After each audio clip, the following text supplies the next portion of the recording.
En este sexto domingo del tiempo ordinario, la liturgia, a través de las lecturas, nos invita a poner nuestra confianza solo en Dios. En la primera lectura, el profeta Isaías, a través de la comparación, nos ayuda a entender la importancia de confiar solo en el Señor. Confiar en el Señor, nos dice Isaías, es como ser un árbol plantado junto al agua, un árbol que da siempre fruto, un árbol cuyas hojas se conservan siempre verdes.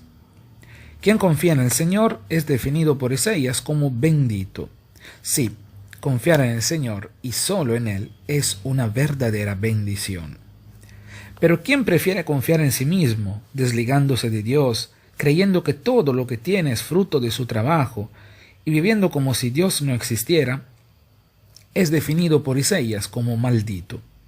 Ojo, no es Dios quien maldice, sino es el mismo hombre que se maldice a sí mismo cuando se aleja de Dios, cuando voluntariamente elige apartarse de Dios y de su camino de vida plena para todos.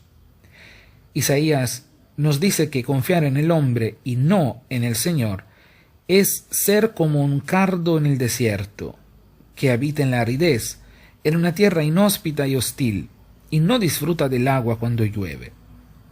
A nosotros entonces la tarea de decidir en quién confiar. A nosotros entonces la posibilidad de escoger en quién poner toda nuestra confianza, toda nuestra vida. ¿Cómo podemos nosotros acoger y responder a esta palabra que el Señor nos regala hoy?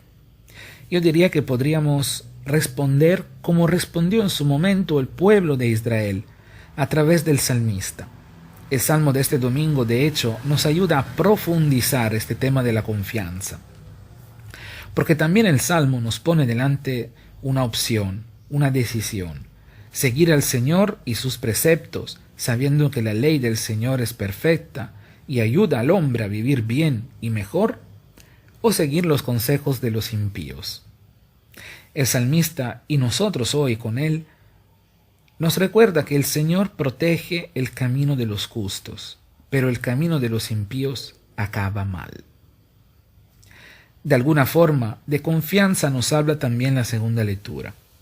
También hoy leemos la primera carta de Pablo a los Corintios. Estamos hoy en el capítulo 15, y Pablo nos exhorta a tener confianza en la resurrección de Cristo. Es una confianza que se vuelve fe. Si Cristo no ha resucitado, nos dirá Pablo, nuestra fe no tiene sentido. Entonces cabe preguntarnos, ¿creemos nosotros en la resurrección de Cristo? ¿Creemos de verdad que si morimos es para resucitar? Y que, como nos dice Pablo, Cristo resucitó de entre los muertos, el primero de todos. ¿En qué o sobre qué se basa nuestra fe? Si recordamos lo que nos decía Pablo el domingo pasado, lo que él había recibido y que él transmitía, la fe, es que Cristo ha muerto, ha sido sepultado, ha resucitado de entre los muertos y se ha aparecido a sus discípulos. Esto es lo que también nosotros hemos recibido y que transmitimos como iglesia. Por lo tanto, la resurrección de Cristo de entre los muertos es algo central para nuestra fe. Y nuestra esperanza en Cristo se funda sobre la resurrección.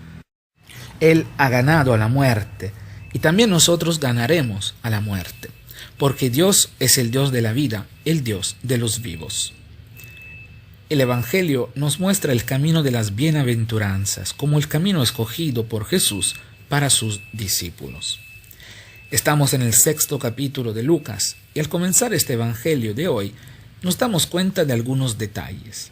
Jesús baja del monte hacia la llanura, en compañía de sus 12 discípulos de siempre, pero también de un grupo grande de seguidores procedente de toda Judea, de Jerusalén y de la costa de Tiro y de Sidón. Estos últimos entonces eran paganos, y esto para hacernos ver la universalidad del mensaje de Jesús y de sus seguidores.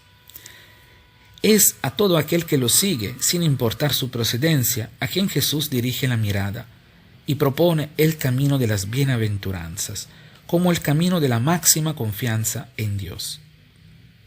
Jesús empieza a proclamar dichosos a los pobres, porque de ellos será el reino de Dios. El discípulo es proclamado dichoso porque es capaz de dejarlo todo para seguir a Jesús. Es capaz de desprenderse de los bienes materiales para una causa más importante, el reino de Dios. El discípulo es proclamado dichoso porque ha aprendido que el único camino es el compartir.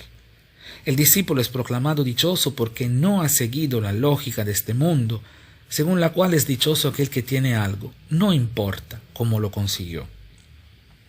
Jesús proclama dichosos también a los que ahora tienen hambre, porque serán saciados. Hambre de pan, pero también hambre de la palabra de Dios, y hambre de paz y de justicia. Jesús proclama dichosos los que ahora lloran, porque reirán. El discípulo, el que sigue a Jesús, no va a tener vida fácil, y muchas veces enfrentará situaciones donde copiosas serán las lágrimas. Poner la confianza en el Señor es también saber que el mismo Señor es el consuelo. Esta bienaventuranza yo la ligaría a la siguiente: dichosos ustedes cuando los hombres los odien y los excluyan, los insulten y desprecien el nombre de ustedes como infame por causa del Hijo del Hombre.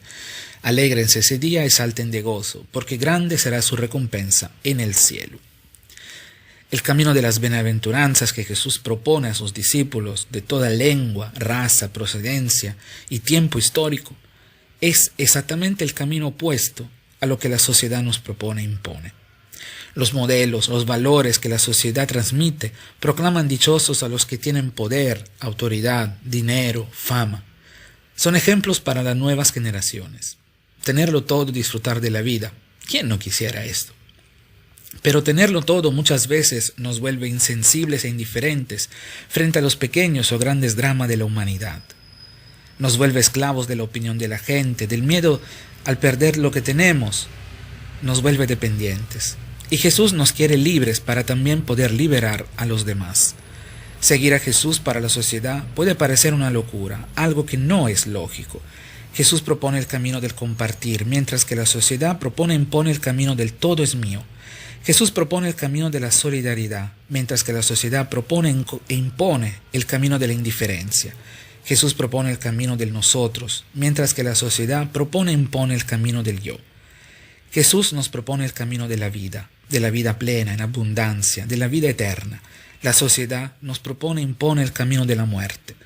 A nosotros entonces decidir a quién seguir y sobre todo si queremos ser discípulos de Jesús.